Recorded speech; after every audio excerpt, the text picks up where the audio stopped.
Yeah, so we've been looking at the opportunity in energy drinks for just about a year now, and as we do with all our innovation projects, we started out trying to get a really good understanding of the consumer and the shopper in this market, and it's been an exciting process that has ultimately led us to this point.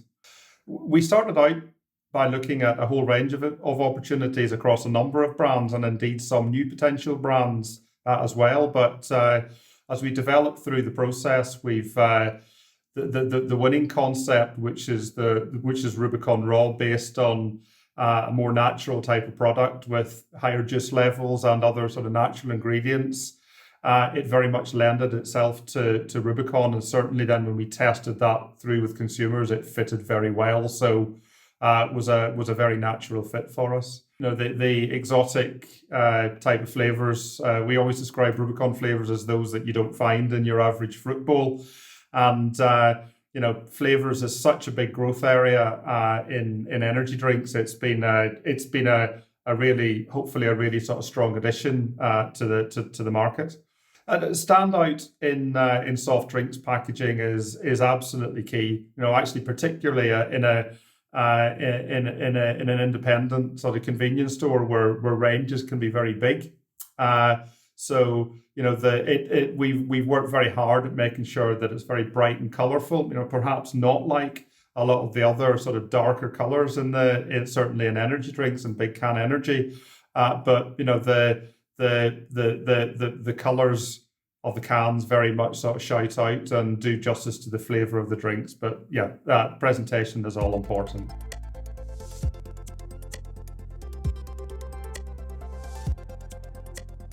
Rubicon RAW is really looking at, I guess, a little bit older consumer than perhaps some of the other big can energy drinks on the market. It's probably quite surprising to realise that the average age of an energy drinker is 31. I think it was certainly when we headed into this process, we would assume it was quite a lot younger than that.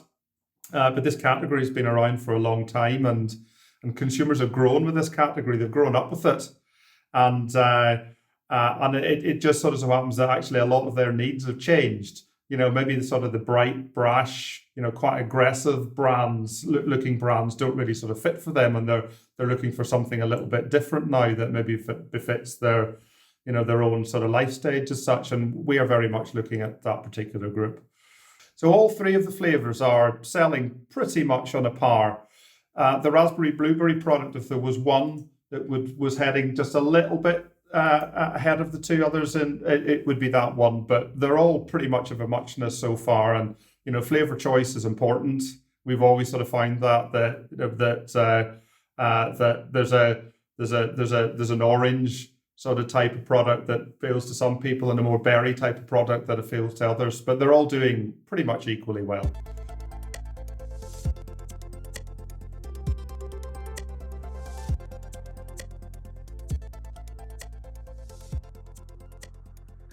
Yeah, we've got in the three flavours. We're finding that there's a lot of repeat customers on it. They're quite liking the fruit-based item to it. It's quite a lighter taste than some of the other energy drinks out there. And we're finding the orange and mango is our biggest seller. Yeah, I took it on as soon as it came through to Booker. Really impressed with the design of the can, and really catches people's attention. So we got it into the fridge alongside the other energy drinks, and it's been taken up really well. We've got a lot of repeat buys on it. All three flavours for us are going particularly well. The purple can is probably the best seller. But I think people, like Vince said, people like the light taste of it. It's not overly sugary. So yeah, it's the feedback's been really good. Since we brought it in, it's been merchandised in the other energy drinks and been selling very, very well. You know, I mean, it's perfect timing with the weather going, and I think that the design of the can and the fact that it, you know, it's got the connotations of raw in there as well, you know, gives a message to the consumer, and yeah, it's taken off really well.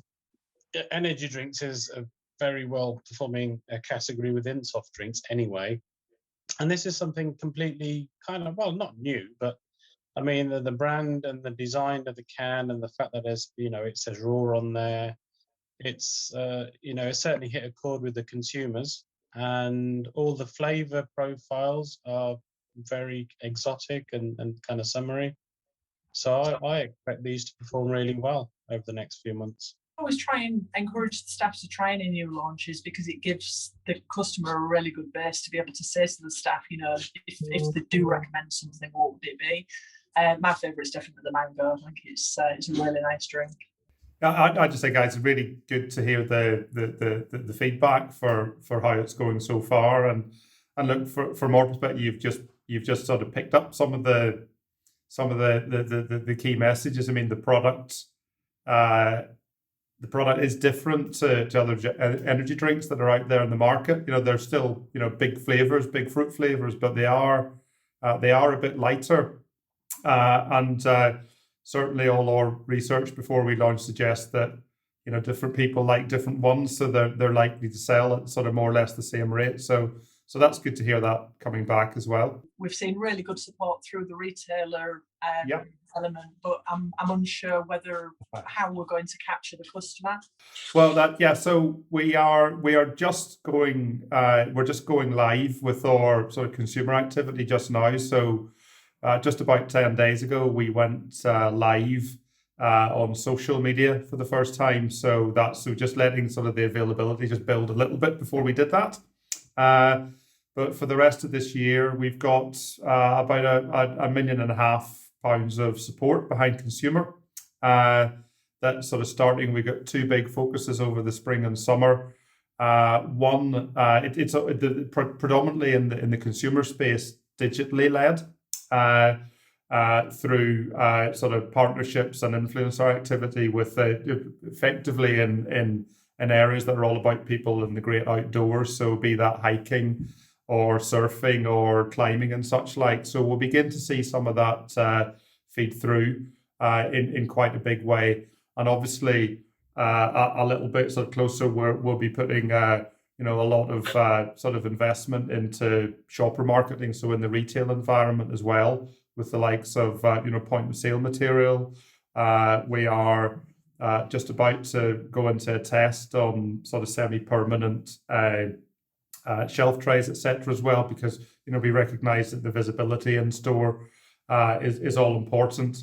But the consumer activity is very much it's really interesting, because energy drinks are, even though within the convenience trade they're about half of all soft drinks sort of sold, not half of the value of all soft drinks sold, it's actually a really low penetration category. It's only 1 in 10 people consume, but the weight of consumption is much, much higher than any other sort of soft drink. So, we're looking through the activity to work for people who currently drink energy drinks, but also to try and bring in some new drinkers who maybe the brands that are there at the moment really just aren't quite for them. They don't fit, what they want in a drink or a brand. So, and hopefully we offer something different, and our marketing activity can help sort of drive their demand and drive them to try. You touched on digital activity there. I think it's really important for retailers that are active on social media to get the support from the manufacturers, and probably look at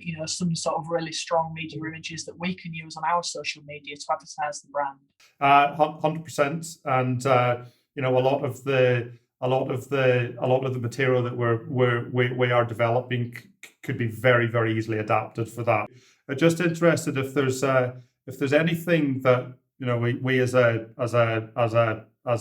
sort of brand and manufacturer could be sort of doing additionally to support you to help these products in stores. What would it be? It's really the point of sale, and it's the information being passed that we can pass on to the staff, which we have had, to be fair. The trade information that we've had has basically told us everything that we need to know about this product. So it's just keeping that relevant, and as we go into different seasons, maybe making sure that we've got interesting point of sale that we can dress around the product and make it really noticeable. Because like you said earlier, I think it's so easy for energy drinks to get lost within that category. And once you've got customers, you don't want to lose them because they forget about it.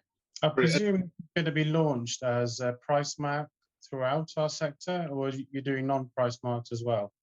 Well, we've across the market, we've got price mark and a non-price mark as well. We recognise that different they've both got their place, and we want to offer that choice between price mark and plain pack for any retailer, depending on what's right for them and their shoppers. Well, the advice that we would give to retailers is, one, to stock all three. As I say, the flavour range will work for different consumers, and to keep it blocked together on the same part of the fixture to create that impact. The visibility is all important with the launch of a new product. So, the utilisation of point of sale material. We're testing semi-permanent shelving units, etc. And those things are all important just to drive that visibility.